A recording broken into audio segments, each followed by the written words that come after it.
Opa, então, tenho visto aí uma série de pessoas falando sobre a questão do negacionismo da ciência, da compreensão de que existe hoje toda uma lógica de negar aquilo que a ciência comprova. E eu tenho um certo questionamento a essa concepção de negacionismo. Por quê? Porque, na verdade, esse negacionismo ele não é negar a ciência, ele não nega a ciência. Ele, na verdade, constrói uma análise que passa por uma seletividade daquilo que é interessante ou não, certo? Então, quando eu falo seletividade, é o seguinte: o que a ciência diz nesse ponto? Ela coaduna com aquilo que eu acredito? Então, se coaduna, beleza, a ciência é uma maravilha. Mas se aquilo que a ciência diz não coaduna com o que eu acredito, então aí a ciência é ruim, os cientistas são maconheiros, os cientistas, né, a universidade não presta, a universidade não faz nada. Mas aí quando a universidade produz alguma coisa, algum efeito positivo, como por exemplo a perspectiva de uma vacina para a Covid e tudo mais, não, aí a ciência serve. Olha, tá vendo? Eu não sou um cara que não valoriza a ciência. Falou isso aí, isso que é a verdadeira ciência. Então cria-se uma concepção de que estabelece aquilo que é uma verdadeira ciência, aquilo que é a falsa ciência, né? Como se o processo científico não fosse levado em consideração à medida que você descobre alguma coisa, né? É uma outra coisa que acaba sendo utilizada por essas pessoas que se pautam por uma perspectiva seletiva da ciência, é a ideia de que a ciência ela é, é pautada por interesses de determinados segmentos. Olha, não dá para a gente pensar dessa forma, porque assim a ciência ela é pautada por um parâmetro, por um princípio, que é o princípio do método científico. Eu sei que é difícil a gente pensar o que é um método científico, mas vamos pensar no seguinte: eu como cientista, eu como cientista, eu estabeleço uma verdade de pronto, que é a minha hipótese. Então eu tenho uma hipótese. A partir do momento que eu desenvolvo a pesquisa em torno daquilo que eu tenho como hipótese, eu posso comprovar ou não a hipótese. E se eu comprovar a hipótese, eu chego ao resultado que eu queria. Agora, se eu não comprovar a hipótese, significa dizer que eu tenho uma antítese dessa hipótese que eu fiz. O que não significa que não é uma evolução. Tá? Porque quando você, mesmo que você não comprove a sua hipótese, você caminhou até chegar a ela. Então, uma série de elementos foram sendo criados nesse cenário. Vamos pegar um exemplo bem, bem categórico.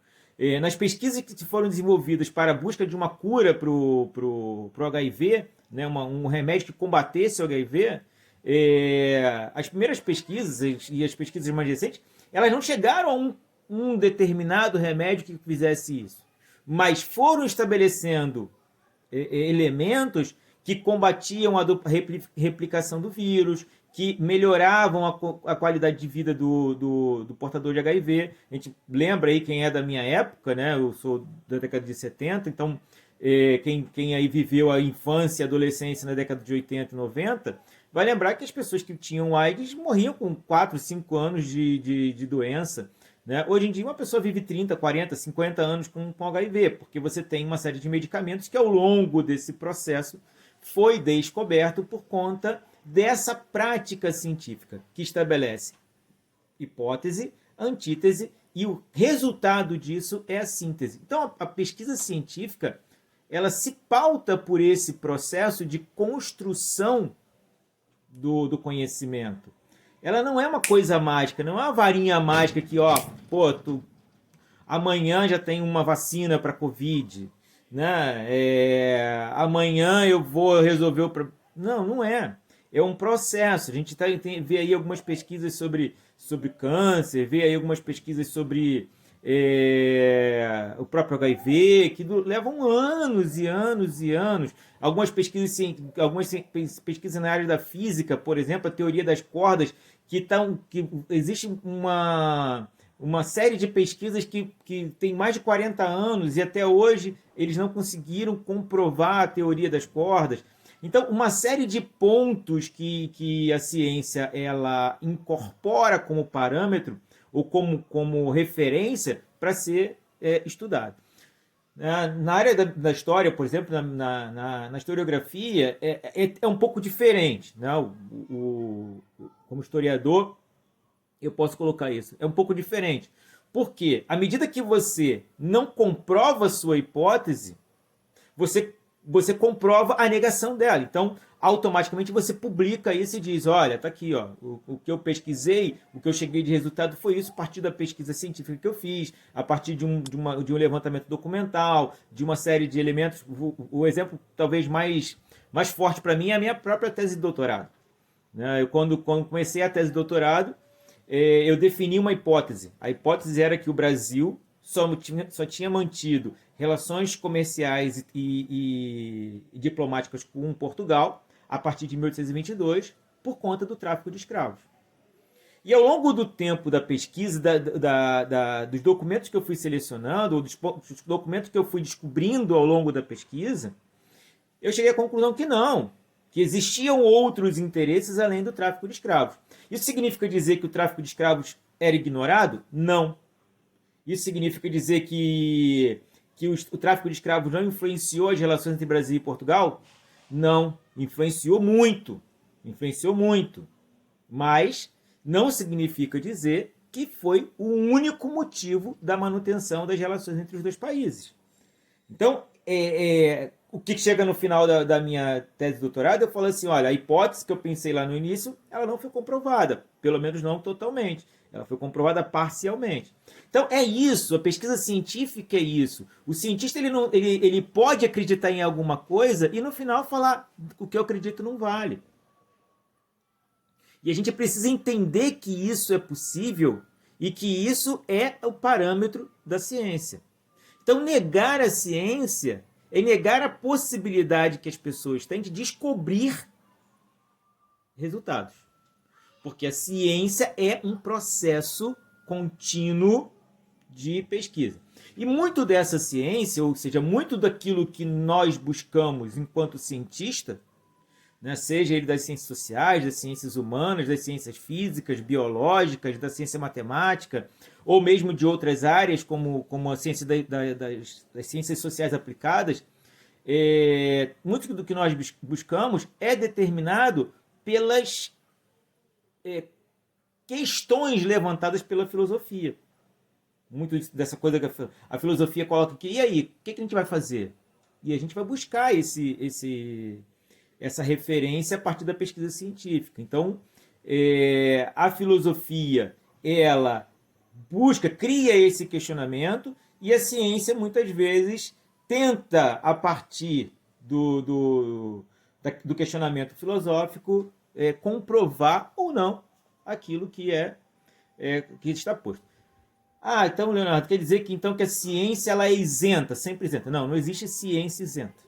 Tá? Não existe cientista isento, não existe ciência isenta. As pessoas elas não são a priori isentas, mas o cientista ele tem que ter o compromisso com o seu objeto de pesquisa. E ele vai ser obrigado a remeter aquilo que o objeto de pesquisa dele diz. Então eu posso dizer para você aqui, colocar como hipótese, Dom Pedro II foi o melhor governante do Brasil. E a partir de uma série de dados de pesquisa, fazendo elementos comparativos, chegar à conclusão que não. Então eu posso acreditar nisso. E quando chegar lá no resultado final, não. E aí eu tenho que dizer, não foi. A partir daquilo que foi levantado, não foi o melhor governante do Brasil. Então, é lógico que o cientista ele tem essa convicção em relação a alguma coisa. Agora, a convicção ela pode ser derrubada pela certeza científica. É diferente, por exemplo, da filosofia ou da política, para falar sobre os 3 elementos aqui do nosso canal, história, filosofia e política. É diferente da filosofia e da política. Porque como não há uma experimentação nem na filosofia e nem na política, uma pessoa pode manter a sua posição filosófica ou a sua posição ideológica política pelo resto da vida sem precisar comprovar nada. Na ciência, não. Na ciência, ou o cara comprova, ou ele não pode manter aquilo que ele quer dizer. Então, gente, o que nós observamos hoje não é negacionismo, é seletividade. Estão selecionando aquilo que eles querem para poder usar a ciência a partir do seu próprio interesse. Estão usando a ciência. Certo? Então, questiona-se o que a OMS diz, porque a ciência ela não tem resposta imediata. A OMS efetivamente ainda não tem uma resposta definitiva sobre a questão da Covid. Nem pode ter. Nem pode ter, ela não é mágica, não tem uma varinha de condão. Nem pode ter. Agora, uma coisa é você não ter uma resposta imediata sobre uma determinada coisa.